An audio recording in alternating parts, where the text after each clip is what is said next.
Nah, saudara-saudara, saya mau bicara tentang jangan gelisah. Mari kita buka Alkitab kita dalam Yohanes pasalnya yang ke-14 ayat pertama sampai ayat yang ketiga. Bapak Ibu Saudara, saya mau bicara tentang jangan gelisah. Mari kita buka Alkitab kita dalam Yohanes 14 ayat pertama sampai ayatnya yang ketiga. Saya akan membacakan ayat-ayat ini untuk kita semuanya. Bapak Ibu bisa melihat di layar di depan atau di Alkitab masing-masing. Siap untuk dengarkan firman Tuhan, amin? Amin. Demikian bunyi firman Tuhan. Janganlah gelisah hatimu, percayalah kepada Allah, percayalah juga kepadaku. Di rumah Bapakku banyak tempat tinggal. Jika tidak demikian, tentu aku mengatakannya kepadamu. Sebab aku pergi ke situ untuk menyediakan tempat bagimu. Dan apabila aku telah pergi ke situ dan telah menyediakan tempat bagimu, aku akan datang kembali dan membawa kamu ke tempatku, supaya di tempat di mana aku berada, kamu pun berada. Bapak Ibu Saudara, kegelisahan ini seringkali menghinggapi banyak orang. Kalau dia belum menikah, dia gelisah. Menikah juga gelisah. Kira-kira begitu. Dia belum bekerja, dia bisa gelisah. Tapi kalau dia dapat pekerjaan, dia bisa gelisah. Biasanya pertanyaan yang suka muncul dalam pikiran dia adalah jangan-jangan, jangan-jangan, jangan-jangan. Pertanyaan ini seringkali yang membuat banyak orang menjadi tidak tenang. Karena gelisah itu artinya tidak tentram hatinya. Selalu merasa khawatir. Gak ada damai. Dia udah masuk ke kamar mau tidur, seperti tidak bisa tidur. Memejamkan mata, tetapi pikirannya melayang kemana-mana. 8 jam berada di kasur, hanya 1 jam mungkin dia bisa tidur nyenyak. Mengapa? Karena kegelisahan menyerang dia. Tidak sabar dalam menanti itu juga menjadi pemicu untuk orang menjadi gelisah. Mengapa? Karena dia tidak sabar. Apa yang dia harapkan, apa yang dia nantikan di dalam kehidupan dia itu tidak menjadi kenyataan, atau dia belum memperoleh, sehingga dia menjadi gelisah. Mengapa banyak orang gelisah? Karena persoalan, saudara-saudara. Ada banyak persoalan yang kita hadapi dalam hidup ini. Ada banyak pergumulan yang kita hadapi dalam hidup ini. Itu yang seringkali membuat kita menjadi gelisah. Kita pikir kenapa suami kita ini belum pulang. Kita lihat jam, belum pulang. Kita WhatsApp dia, "Papa lagi di mana?" Lalu dia jawab, "Lagi ada di jalan." Kita tidak percaya. Kita tanya lagi WhatsApp, "Papa lagi di mana?" "Lagi ada di jalan." Kita tanya juga, di jalan yang benar atau di jalan yang salah? Saudara-saudara, kegelisahan itu muncul karena masalah, kecurigaan yang ada di sekitar kita, yang kita hadapi dalam hidup kita. Saudara-saudara, itu yang membuat banyak orang gelisah karena berbagai persoalan yang ada, yang datang dalam hidup dia. Orang juga bisa gelisah karena buat salah. Saudara bisa lihat ya, kalau istri mulai pegang handphone suaminya, jantungnya mulai berdetak kencang. Jangan mah, kenapa? Gak boleh dipegang handphonenya. Ada apa? Itu ada banyak rahasia pekerjaan di situ. Takutnya kehapus. Tapi ternyata karena dia buat salah, lagi chatting WhatsApp dengan teman lama, dan kemudian bernostalgia tentang apa yang terjadi di masa lalu, sehingga ketika handphone mulai dipegang, dia mulai berdetak kencang jantungnya.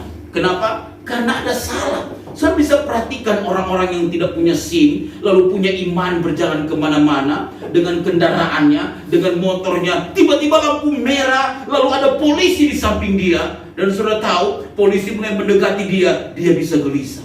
Padahal polisi cuma nyebrang dari lampu merah itu ke lampu merah sebelahnya. Tapi dia udah gelisah, dia udah tengking, dalam nama Yesus, jangan polisi mendekat ke saya. Saudara-saudara, orang Kristen ini kadang-kala heran. salah menggunakan nama Tuhan.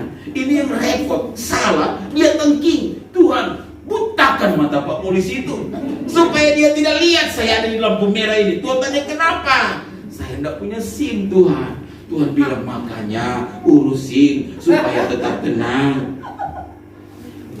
Orang-orang yang tidak punya SIM terus dia jalan kemana-mana. Wih, imannya itu hebat loh, saudara-saudara. Iman yang salah maksud saya. Saudara-saudara, Tuhan memberitahu kepada kita untuk apa? Jangan gelisah. Mengapa kita tidak boleh gelisah? Alkitab berkata, janganlah gelisah hatimu. Saudara, ini adalah satu perintah dari Tuhan. Kita tidak boleh gelisah. Mengapa? Karena Tuhan yang memerintahkan. Bukan pendeta, bukan hamba Tuhan, bukan suami, bukan istri, atau orang tua yang berkata kepada kita, nak, kamu gak perlu gelisah lah, pokoknya selagi ada papa kamu tenang-tenang saja, semua akan baik-baik saja. Saudara-saudara, bukan manusia yang memiliki keterbatasan yang ketika dia berkata kepada kita jangan gelisah dan membuat kita meresponi itu. Tetapi saudara-saudara, ini Tuhan yang bicara kepada kita, janganlah gelisah. Ini perintah. Kalau Tuhan beritahu kepada kita jangan gelisah, maka tidak ada jalan lain selain kita belajar taat kepada perintah Tuhan.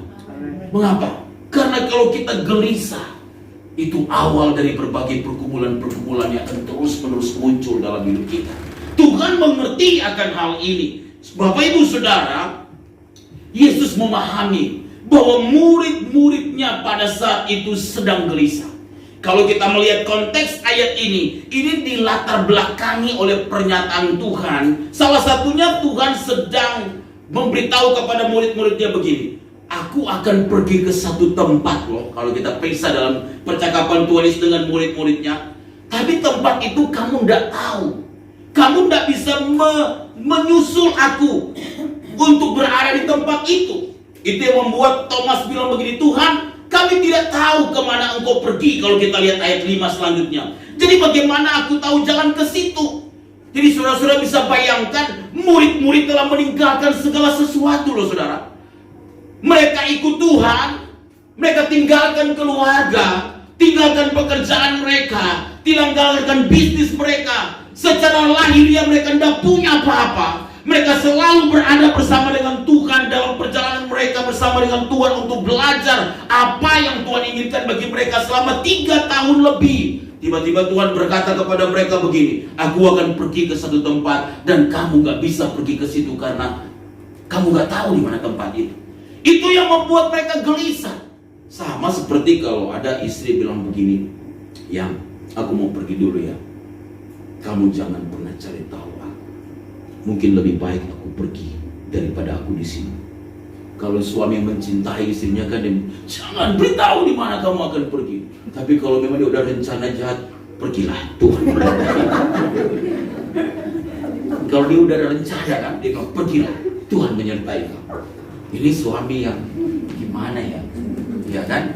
Tapi biasanya kita jadi gelisah karena sebuah hubungan yang baik. Lalu kemudian kita tidak tahu, kita cari di mana tempat, kita berusaha mengetahui di mana dia berada dan kita tidak bisa menemukannya. Itu yang membuat kita gelisah. Itulah yang terjadi kepada para murid-murid.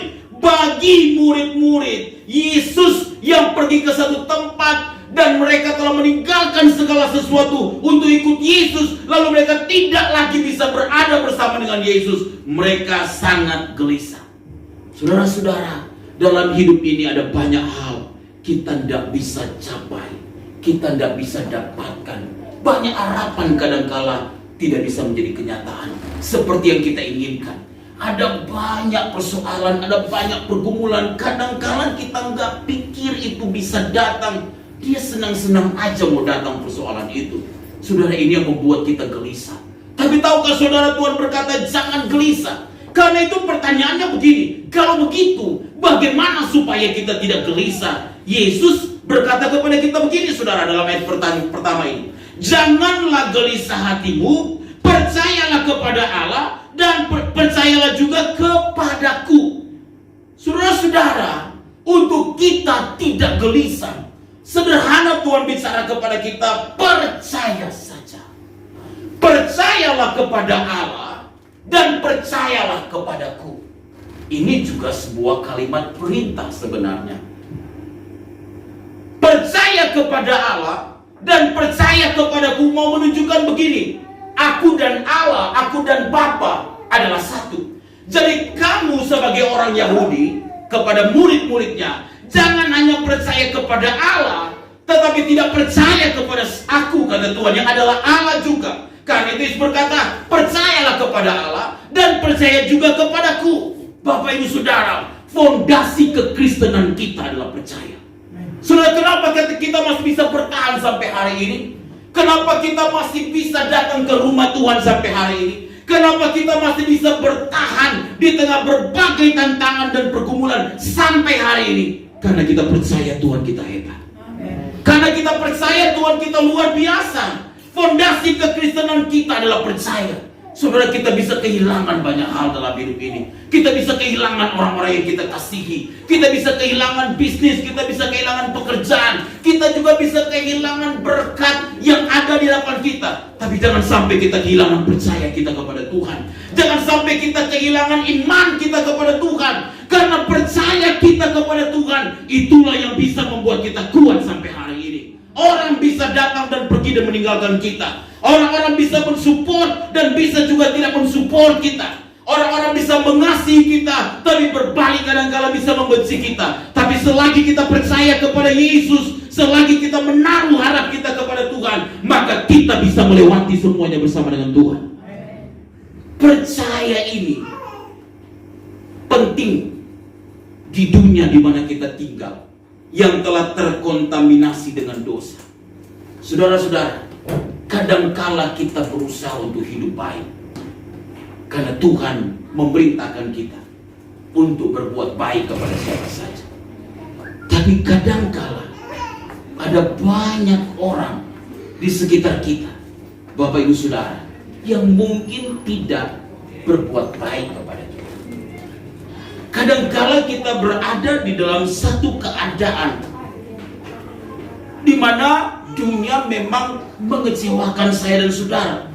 Kita jangan kaget di balik kemewahan yang ditawarkan oleh dunia ini ada rupa-rupa masalah di belakangnya. Karena itu kita jangan salah melangkah dalam hidup ini. Orang Kristen harus berjalan dalam hikmat Tuhan. Orang Kristen harus selalu bertanya kepada Tuhan dalam hidup dia. Anak-anak muda juga harus bertanya kepada Tuhan dalam hal dia memilih jodoh, misalnya begitu. Jangan asal ganteng saya dia berkata ini dari Tuhan. Jangan asal cantik saya dia berkata ini dari Tuhan. Bisa jadi dia dari setan dan membawa kita jauh dari Tuhan. Karena semua yang berasal dari Tuhan selalu membawa kita lebih dekat dengan Tuhan. Amin, saudara. Tapi kalau toh kita mengalami masalah karena orang-orang tersebut yang berusaha mungkin menikam kita dari belakang, menjatuhkan kita, atau kok dalam persoalan ekonomi yang berat sekalipun, tetaplah percaya kepada Tuhan. Belajarlah tetap percaya kepada Tuhan. Saudara-saudara, kata percaya ini dari kata pistio. Percaya itu artinya mempercayakan hidup kita kepada Tuhan. Hanya dengan kita belajar mempercayakan hidup kita kepada Tuhan, itu yang bisa membuat kita bisa menghadapi segala persoalan yang ada dalam hidup saya dan saudara.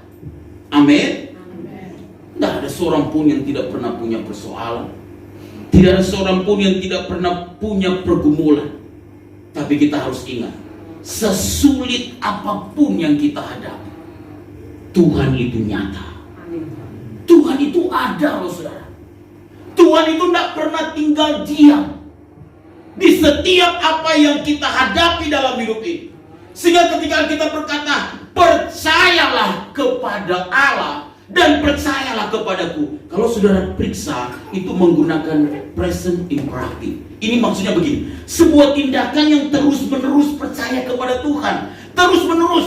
Banyak orang percaya di masa lalu. Dia berkata, wah Tuhan hebat, Tuhan pernah tolong, Tuhan pernah buka jalan. Tapi dulu, terus sekarang gimana? Nggak tahu, kayaknya Tuhan diam. Nggak tahu Tuhan pilih kasih. Budak kali Tuhan, tak dengar doaku. Terus dulu hebat sih, sekarang nggak tahu. Saudara-saudara, Tuhan itu tidak pernah berubah. Dahulu, sekarang, sampai selama-lamanya. Karena itu percayalah kepada Tuhan.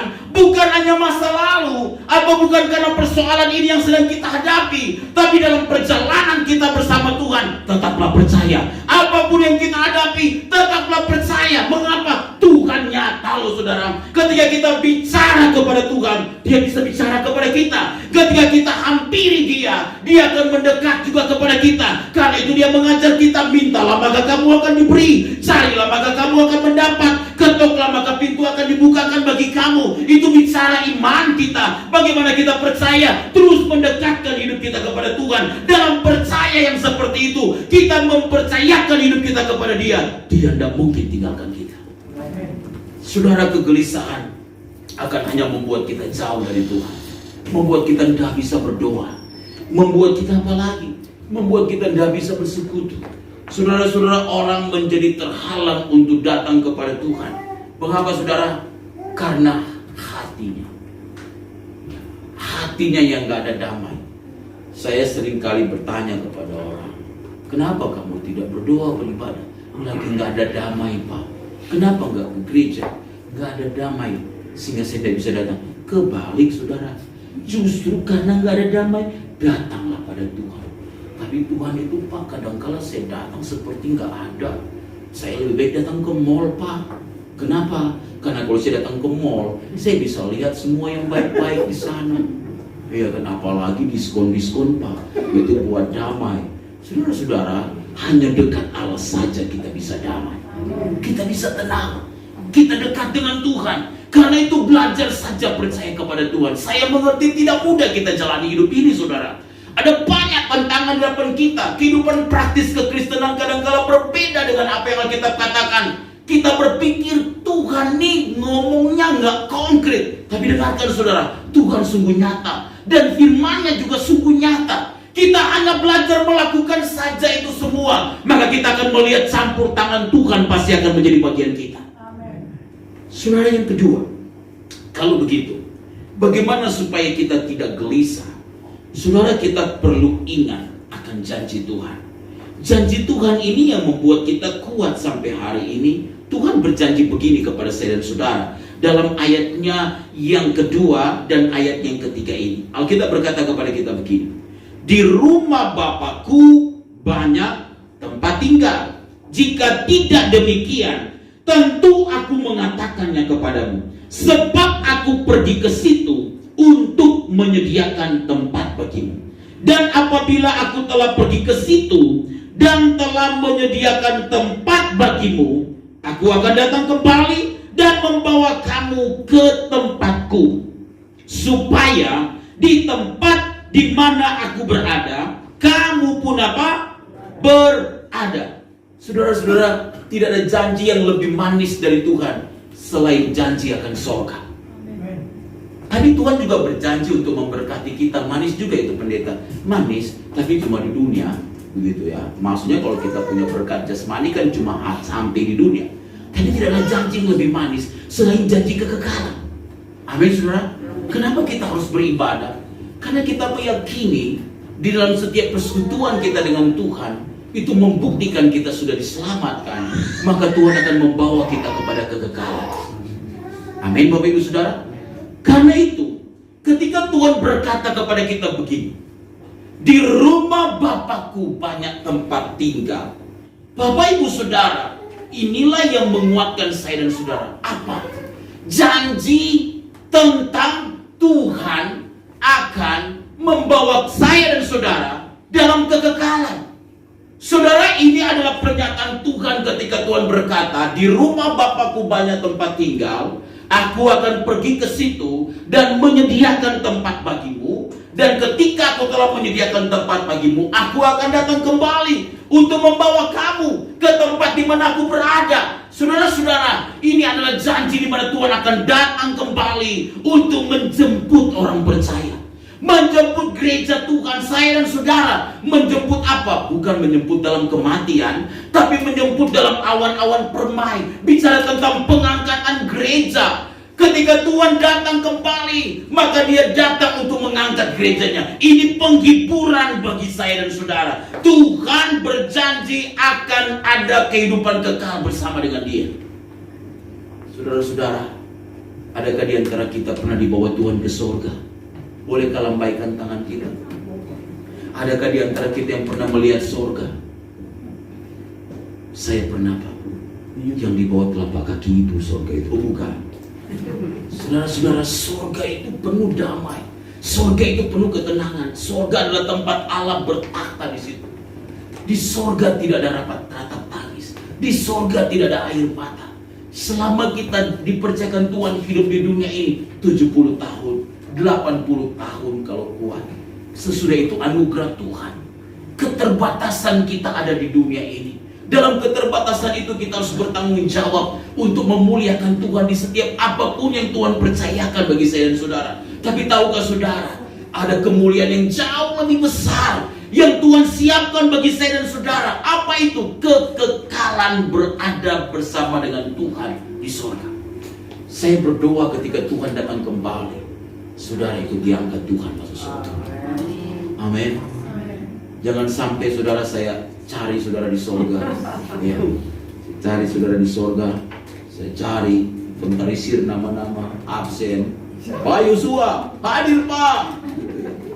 Bang Ditaro, hadir Pak. Bang Cuit, hadir Pak. Mana yang baru menikah kemarin? Selamat berbahagia. Hadir Pak. Kata hotline Elfrida. Mama Yosua, hadir Pak. Jangan sampai saya di ini contoh saja, tidak akan seperti itu di surga. Jadi jangan saudara berpikir kayaknya di surga ada absen, enggak. Ini hanya contoh saja. Maksudnya ini passion saya, passion beban saya sebagai pendeta gembala. Jangan sampai nggak ketemu saudara dalam kekekalan.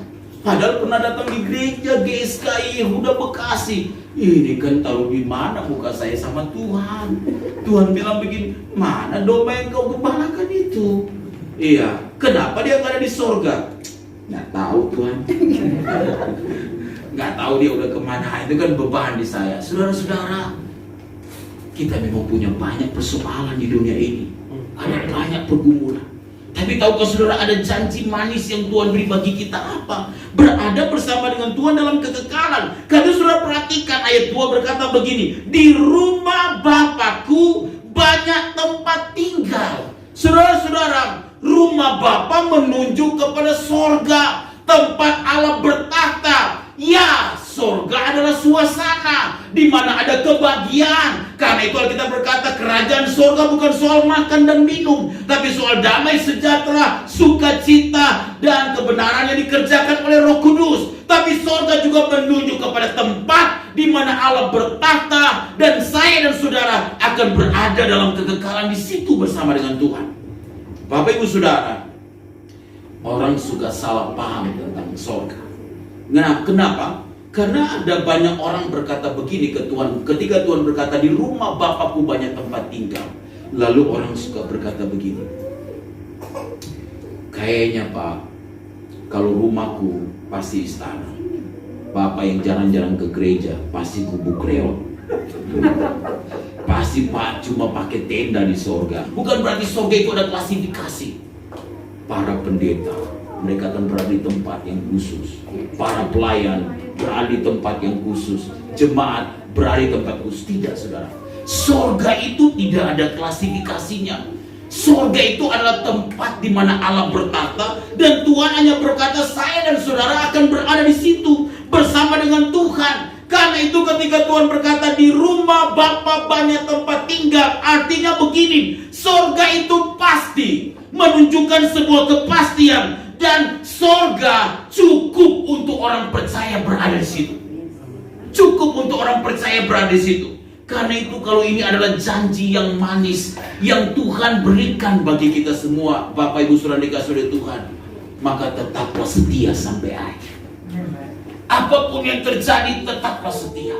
Jangan gelisah. Lihatlah pada kekekalan. Sekalipun kita mengalami persoalan, mengalami pergumulan, saudara-saudara, kita melihat anak kita melihat suami, kita melihat istri, orang-orang kerja di sekitar kita, kadangkala mungkin itu bisa menjengkelkan dan menyebalkan. Dengarkan saudara, pandang Yesus saja.